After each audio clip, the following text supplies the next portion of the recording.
Hello and welcome back to the Paddock, y'all. We are really spanning the entire U.S. this episode.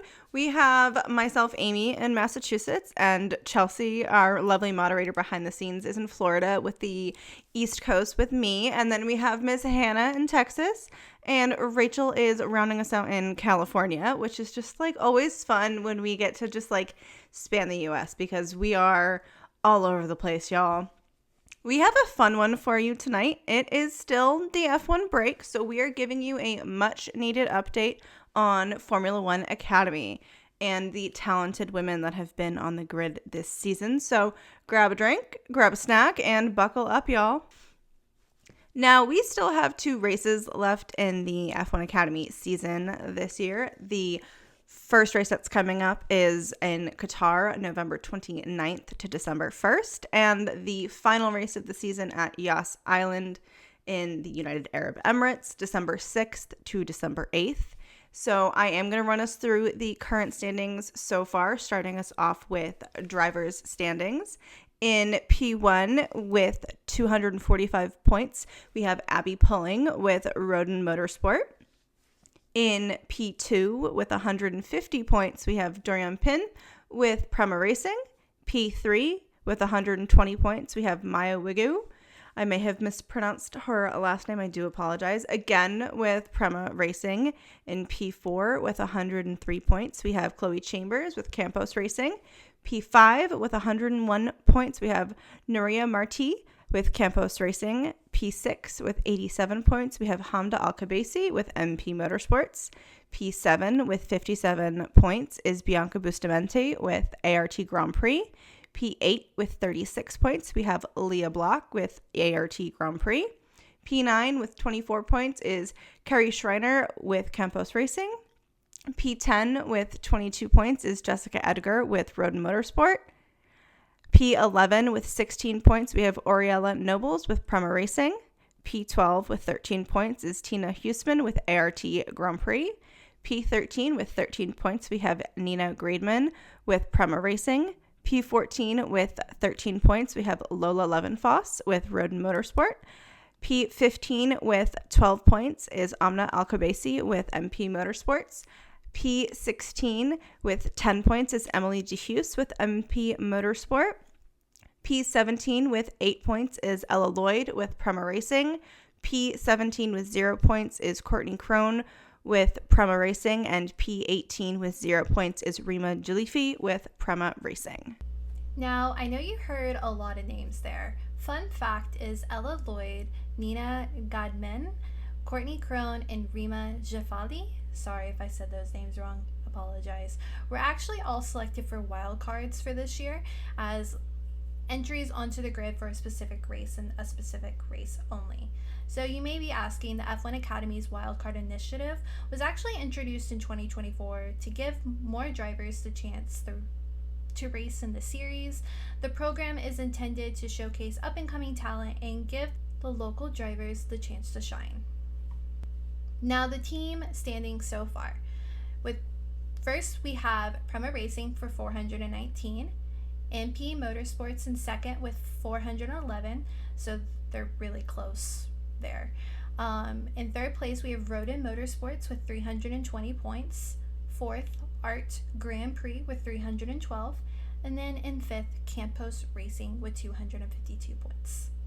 Now, while the season is still going on, we do have some news on what the winner of the season is going to get, as well as some news on where some of the drivers are headed after the season is up. So earlier in November, it was announced that the 2024 F1 Academy champion will receive a fully funded seat in GB3 with Roden Motorsport for the 2025 season. In addition to the full-time race seat, the champion will also receive 20 days of testing in the GB3 car prior to their campaign, which will be funded by F1 Academy. As part of the newly created, quote, Pirelli Prize, Pirelli Tires will be making a financial contribution towards the seat as well. It does not appear that there has been a dollar amount of what that contribution is going to be listed anywhere on the internet. And yes, I did try to find it because I'm nosy like that and I want to know. But a fully funded seat is huge because racing is so expensive. And I feel like so many motorsports fans forget how expensive it is for the driver because you have to bring sponsors or financially contribute yourself if you don't have sponsors to back you. Now, for anybody who doesn't know about what the GB3 Championship is, it was founded in 2013 and is a single-seater category aimed at racing drivers transitioning from the Formula 4 championships. I do really quickly want to touch on where the 2023 Formula One Academy champion is, and that is Miss Marta Garcia. Back in October, she finished her Formula Regional European Championship campaign with the Iron Dames. If you do not know who the Iron Dames are, please go look them up. They are a all-female team. They race with hot pink. Their branding is absolutely epic and just like very girl power feeling. They're all such badasses. It's so fun. Highly recommend you look them up. But she came in at a points-free 28th in the standing, which is not really what you want to see. Her best result was a 14th place. It sadly is likely the end of her single-seater career, which breaks my heart personally.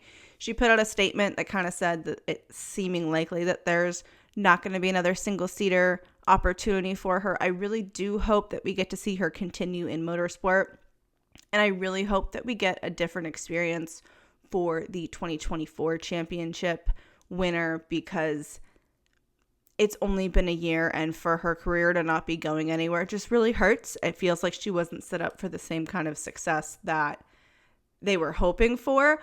Obviously, between 2023's season and the current 2024 season, they did make some changes in terms of what the winner is going to get, all of their process, everything like that. But I'm hoping that they'll continue to make more improvements as seasons continue.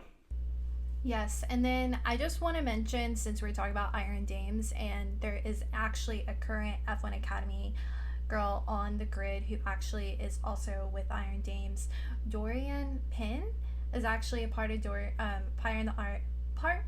the Iron Dames, and she competes in the LMGT3 category, which is a part of WEC, which is the World Endurance Championship, which is pretty cool to see. And I think she also competed, and don't hold me to that, in the 24-hour Le Mans.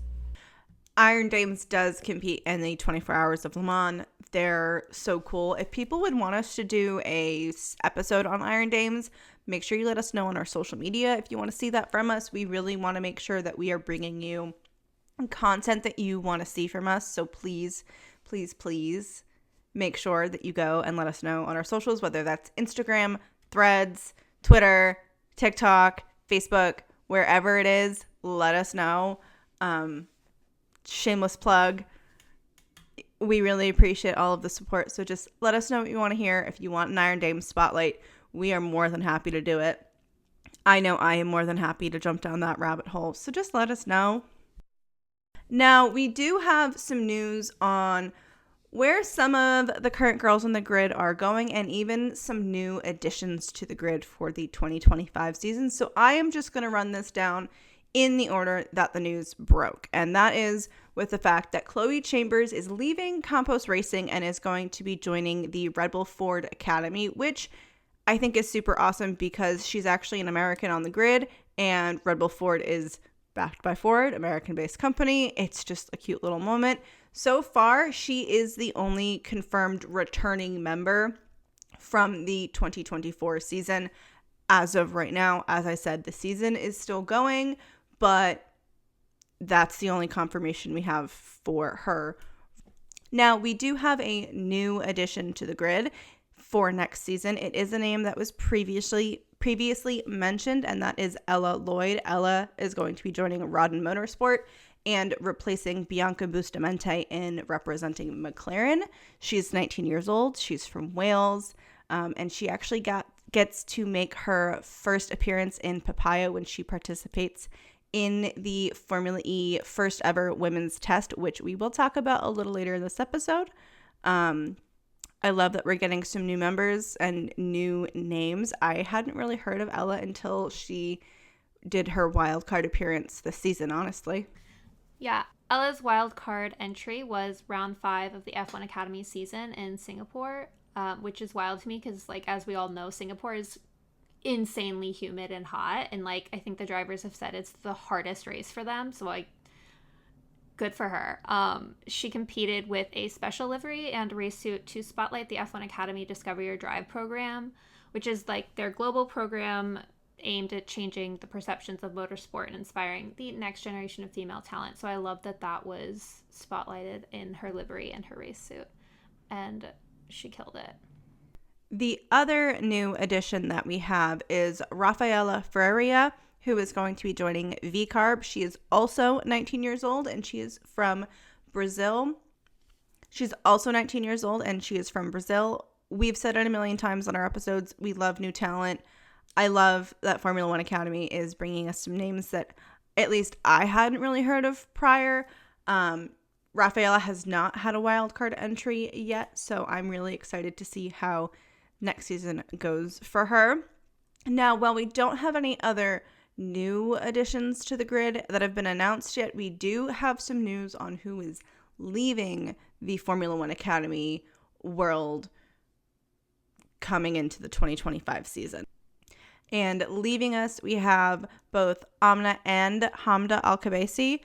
They've both hit their 2-season limit with Formula One Academy. If you don't know, you are only allowed to do 2 seasons, and then you have to step away to make space for other talent, which is understandable. 2 seasons kind of feels like it's not a lot of time to show how you can improve and learn, but that's just my personal feelings. For people who do not know, Amna and Hamda Al-Kabesi are sisters.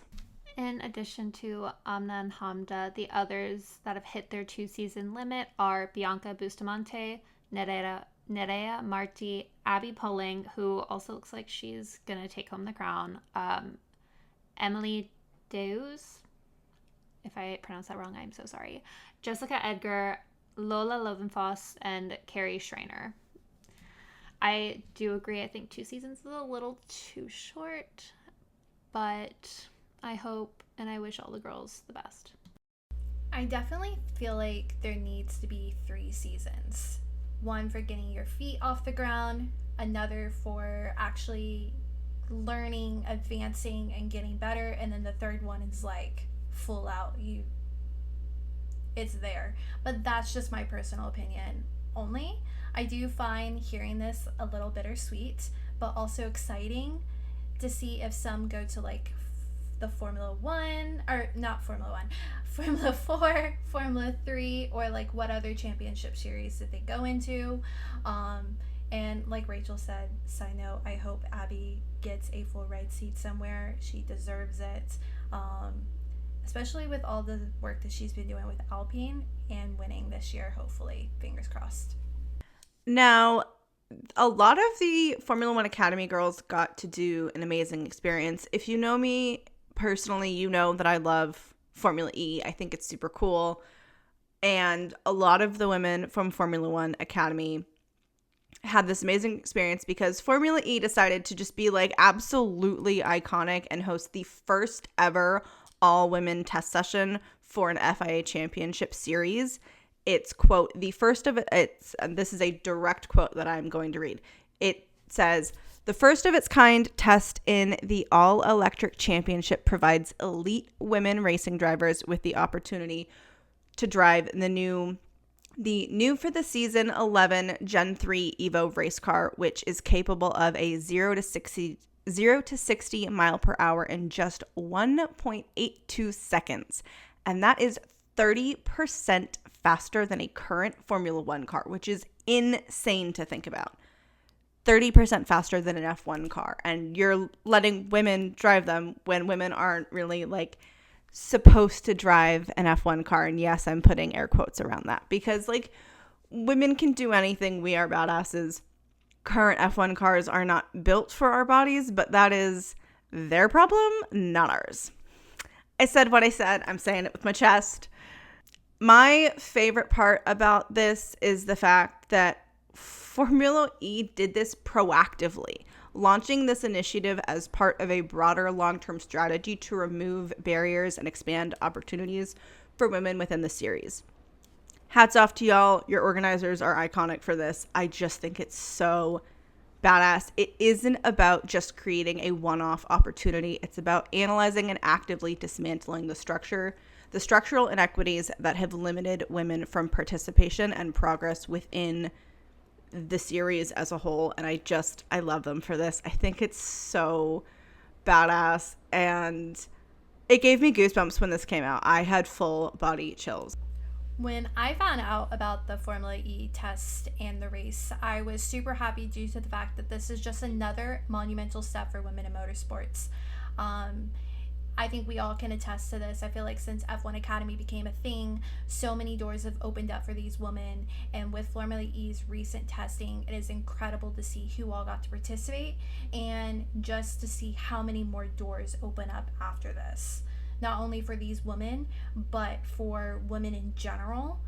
And it kind of shows the younger generation, we're removing these barriers for you so you can achieve this just like everybody else, and you deserve it. Now, let's talk about who participated in the Formula E testing. So we have Jaguar TCS Racing, and that had Jamie Chadwick and Leo Wado. Sorry if I said any of these names wrong. Then we had Tag Heuer Porsche, where we had Gabriela Jakolva and Marta Garcia, which was the F1 Academy winner in 2023. Then we had DS Penske, which is Jess Edgar, and sports car racer Bitsky Vesa. So some of these names are from Formula One Academy, and some of these names are actually other women in motorsports who do other series. Then in Nissan, we have Abby Pulling and Sofia Flores, but they ended up having to pull her last minute due to a scheduling conflict, but hopefully she'll get to do this in the future. Sorry that she got to miss out on that. Then we have Andretti, which had Chloe Chambers and Nera Marti. A Vision Racing, which was Alicia Palmaski and Alice Powell. NEOM McLaren, because I'm not going to say Neom, that sounds weird, which had Bianca Bustamante, and our wild card, Ella Lloyd. And then Maserati MSG Racing, which had Tatiana Calderon and Carrie Schreiner. Lola Yamaha ABT only had Mika Kayoma. We had Kiro Racing Co., which had Sonoma Di Silvesto, which is a back from Formula E. And then Mira Racing, which had Lina Buder, who was also in the F1 Academy grid in 2023, but not for 2024. Yes. So like Hannah said, some of these are women who have raced in other series. Jamie Chadwick is currently doing IndyCar and has done W Series in the past, which was kind of the precursor to Formula One Academy. Simona was somebody who has been in Formula E as a testing and reserve driver with Porsche for a really long time. She's done a whole host of other series, IndyCar. I think there was a WEC little stint for her for a little bit too. They just really wanted to highlight strong female drivers, and I like that it wasn't just all Formula One Academy. It was a really good mix, and it was really interesting to see which teams picked which drivers. Another thing that some of our F1 Academy girls and a couple other females in motorsport got to do was back in July, they lined up on the grid in Zandvoort for the ROKIT British F4 Round 6 race weekend. There were a total of 8 female drivers, which brought the female representation on that grid up to a historic high of 29%. I hope that goes up in higher numbers in the future. This was the first time in a British F4 car for Bianca Bustamante, Jessica Edgar, and Aurelia Nobels. For Carrie Schreiner, this was her second time in a British F4 car. She made her debut in round 5 of the championship this year in Silverstone. Abby Pulling is actually running a dual campaign in British F4 and F1 Academy this year, which is amazing and insane to me. Like, she's very obviously killing it in F1 Academy, and she's killing it in British F4 because she recently became the first woman to win a British F4 race when she won race 5 at Brands Hatch and scored the fastest lap of the race. So good on her. That is incredible. She's absolutely killing it.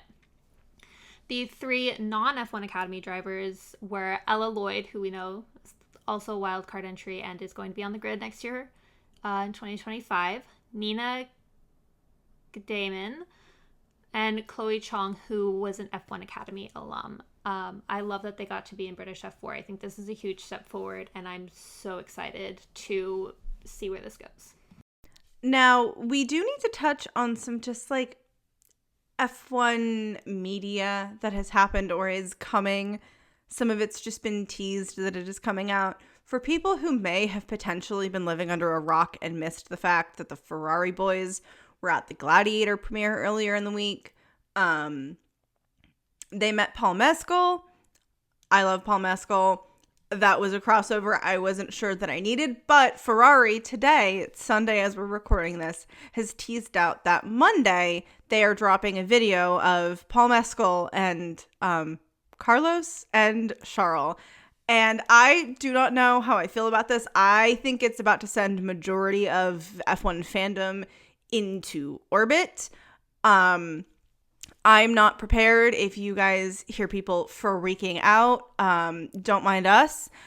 It's going to be chaos. It's a C-squared video, which is just always fun because it's Charles and Carlos.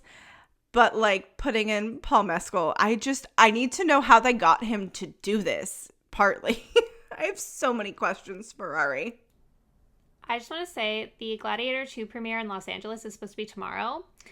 And Charles was in San Francisco, so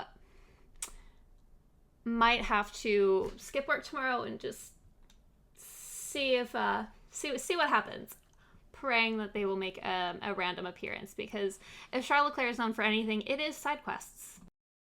I'm gonna fuel this right now because you know me, ditch work, go see him, whatever, I don't care, just be there. But I honestly just want to know what this video is going to be.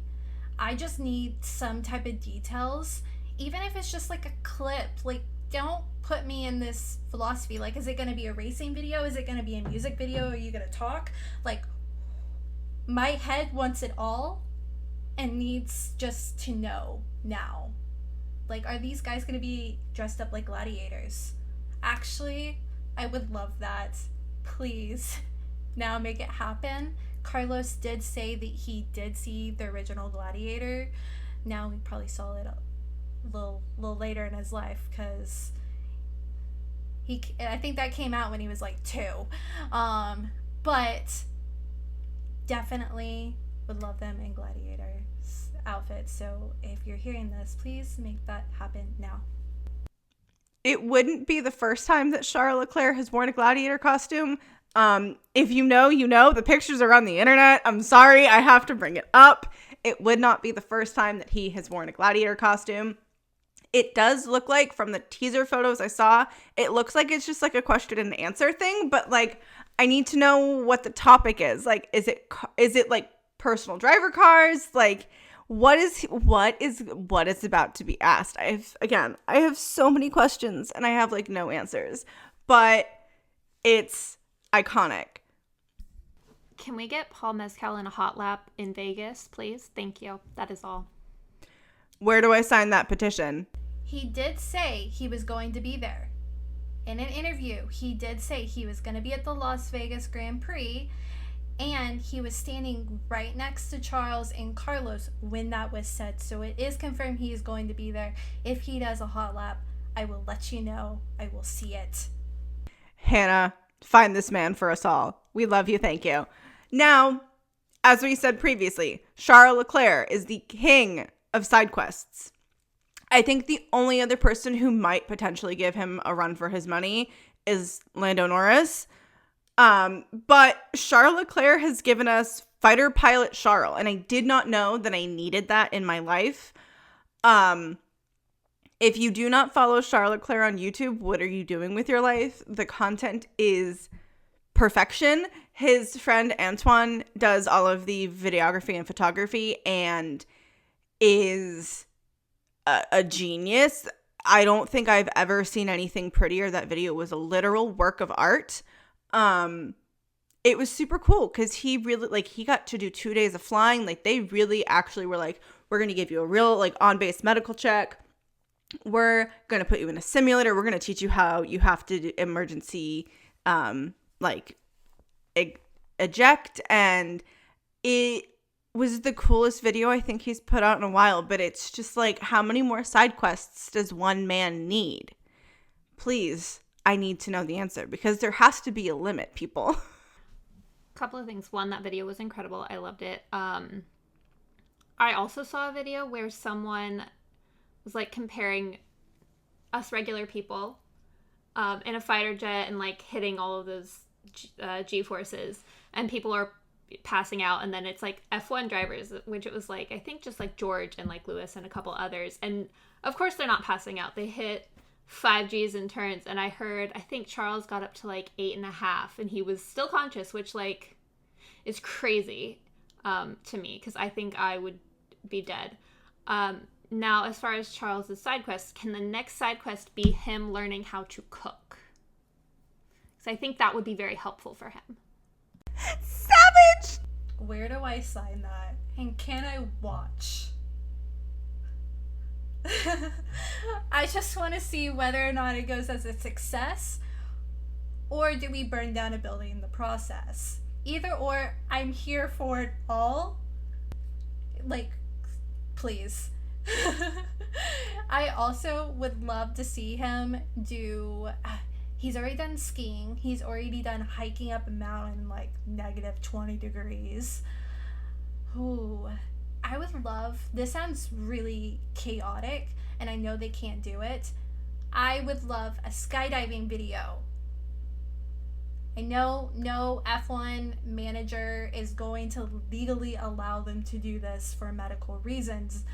But come on, please.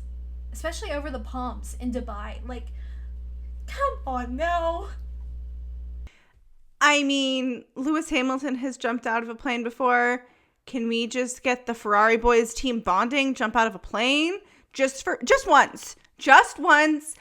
At the end of the season, after Abu Dhabi, get Lewis and get Charles, get them up in a plane, let them do one jump. One singular jump, call it Ferrari team bonding, film it, put it on the internet. It'll go like gangbusters. Give PGP credit for this idea, please, Ferrari. It will be perfect. It needs to happen. Please, I beg of you. One thing that will make that even more perfect, get Fred Vasseur up in that plane with them. That would be chaotic. But if you're gonna do him, oh my gosh, you need McLaren now with him. You need his McLaren bestie to jump out at the same time with them. Could you imagine the chaos that would erupt having that?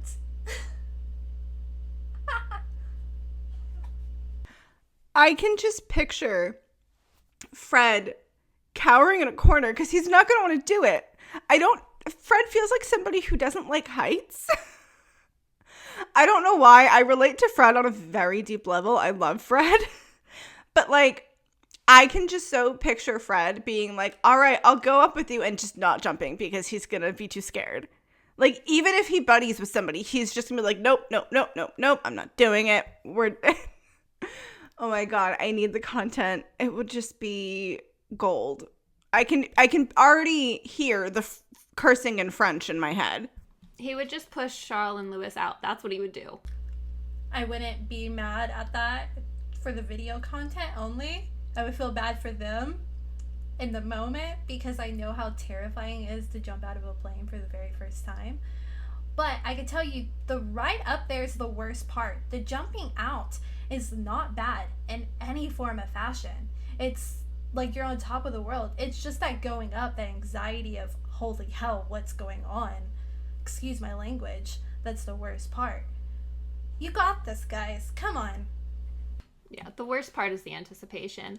I do think, like, I think maybe he wouldn't push them out of the plane, but, like, you know, when you're, like, a child and you're jumping into the pool with, like, your friends and you're like, 1, 2, 3, but then one of you doesn't jump and the other one does, that's what he would do. If anyone knows what I mean by that, that's what he would do. Now, while we could speculate about what craziness Ferrari could give us with content, because honestly, the opportunities are endless with their current lineup and their future lineup, I feel like we need to do a little live in the moment version of, I think, every PGP girlie's favorite thing of an episode, and that is our predictions. So we're going to predict Las Vegas, like, live on the fly as we're recording this, which is not something we normally do. So buckle up, people. Ooh, okay. I was not expecting to go first. This should be interesting. So, sneak peek, fun fact, I am actually going to be at the Las Vegas Grand Prix, so I have no idea what to expect for this other than complete and utter chaos. I am hoping all drain pans are physically nailed, screwed, glued to the ground. Do not ruin, especially Ferraris or McLaren's undercarriages. That's all I ask. Please. Gods, listen to me. So in a perfect scenario, I feel like I would love Lando Norris as P1. I feel like this would be a great redemption from last year ending up in the hospital. Bless this man's soul. He is okay. We all know that. But Lord, does he deserve a redemption. P2, I feel like I would love to see Charles or Carlos on the podium. I do not care P2 or P3. But I also wouldn't be upset if it is Oscar Piastri because that man has completely dominated and he has taken backseat for way too long. The man deserves the points. He deserves the podium. I don't pray for anybody to DNF, but I do hope, to slight faction, that Max Verstappen is a little lower on the grid. That way, the World Driver Championship is not decided at Las Vegas because there is a potential if he podiums P1 that it is decided. I need this to go all the way to Abu Dhabi, please. For me, for every other F1 fan who has had the chaotic season so far, give us what we want, please. Okay, I'll give you that. I would love to see the Drivers' Championship be decided in Abu Dhabi. I think that would be that would be like the best race. I have no idea what my predictions are gonna be, so this is gonna be real fun. I'm gonna say Oscar gets a win because we love an Oscar Piastri podium. And Lando and Charles, I don't know, that's just like my vibe right now. I think it'd be great. I think it could be Charles or Carlos. I feel like they're just so on par with each other that it really could go either way. I'm going to miss our C-squared next season. It's going to be so sad. Now, there was a reason I made Hannah and Rachel go before me because I literally just sat here with my pendulum to figure out my podium options because I have to. And I love this podium for us right now. Do I believe it? I'm not so sure about this one. P1, Pierre Gasly. Which, like, I mean, hey, he was on a podium last race. That would be fun. I feel like he would be the most chaotic person after said win. Especially because it's Las Vegas. I'd be a little scared. Hannah, brace yourself if that one actually happens. P2 was Max Verstappen, which I love that for him. And P3 was Fernando Alonso. Is that likely? No, because Aston Martin has just become an absolute tractor of a car. So, sorry, Nando, I don't really see Vegas going any better than the rest of the season has gone for you. Maybe some points, but like, I don't know. Obviously, we never want DNFs, but I am just really hoping that Williams gets both cars on the grid and that they can make it through the free practice sessions and quali. So it has been confirmed that both Williams will be on the grid. That whole thing. I don't know if it was a rumor that was started within Formula One, between people, whatever it was, but they will be racing. For how long, we do not know. Guys, please do not crash. That's all I ask. You know who would be somebody who would completely scare me, but also I'd be very happy for if he ended up podium or at least top 5? Yuki. I feel like that man kind of deserves it. I don't know what it is. And I feel like he could use the one-up against Liam, because Liam has done pretty phenomenal this season so far since he's taken over from Danny, plus Danny Soul. I am really interested to see how VCARB does in Vegas, to be really honest. I'm kind of slightly wondering if, one, is VCARB waiting / Red Bull, because we know Red Bull has a huge say in everything. If they're waiting till after Las Vegas to make that deciding factor on who's going to have that last seat, or are they going to wait till the end of the season and keep us on our toes and keep silly season going until next year? This silly season has not been a silly season. It's been a silly year. Like, we can all attest to that. No, it's been a silly season. It's just been the entire season. Not just the summer. They said, oh, you want a season? Okay, we'll give you a season. I swear to God, if Christian Horner and Helmut Marko don't make up their minds soon about what the hell they're doing and like actually tell us what's going on, because Checo is sitting there saying like, oh no, like I'm coming back for 2025. Like I'm staying, like I'm following through with my contract. But like Red Bull hasn't really confirmed that. And I just really want them to make up their minds and just tell us, because I will jump on a plane and go have some friggin' words, because at this point, like, either give Liam the seat, confirm that like you don't care that Checo is 8th in the driver's standings and has single-handedly lost you the Constructors' Championship, and that like you're okay with that because he brings you in sponsor money, or like make a change. But like you have to like just be transparent. It's getting really frustrating to be a fan and like watch them when I've seen them cut so many other drivers mid-season for so much less. I just sometimes would love to know what is going through Helmut Marko's philosophy, thought process, all of that, please, because sometimes there is no method to the madness. And Amy, you think that Red Bull or VCARB are going to let you know? They never let us know. They put us through the dark. They dice people last minute. They spread rumors, and this is all alleged. It's not confirmed. It's just me talking. Don't take what I say to heart, please, Lord. But nah. The chaos is chaos with Red Bull. And this is another reason why sister teams like Red Bull and VCARB should not be allowed. I have more words, but I'm going to keep my mouth shut. Say it louder for the people in the back. Now, while we could sit here and speculate and yap all night long, and honestly, we absolutely would love to, I do want to make sure that everybody listens to this one little tidbit that I'm about to give, and that is to make sure that you follow all of the women that are currently on the F1 Academy grid. Keep up with them, see what they're doing.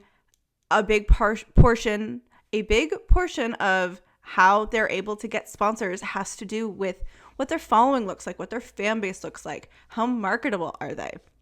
So if you want to see women do awesome things, make sure that you're following them. They all have social media accounts. I promise you, we will do our best to make sure that we keep you up to date on who goes where. So keep an eye out for future episodes on where the F1 Academy ladies have landed. But do make sure that you are following all of the drivers. Make sure you're following the F1 Academy page. If you want to watch any of the past races, you can watch those on F1 TV. And to close our episode, we have a fun fact / fun thing, I guess, for everybody who might be going to Vegas. So ahead of the Las Vegas Grand Prix, something pretty big has been announced. So F1 Academy, while they won't be racing, will have an F1 Academy fan zone dedicated for them, along with having an F1 Academy Equality Lounge that will feature some key people from the F1 Academy world. So Bianca Bustamante has been confirmed, Abby Pulling has been confirmed, and a couple other major sponsors of F1 Academy will also be there. I won't be surprised if Charlotte Tilbury shows up, because that woman literally loves all things motorsports and makeup and women. So if you're going to be in Las Vegas, I highly suggest checking out these two. The F1 Academy Equality Lounge you do have to sign up for, and it is on Friday.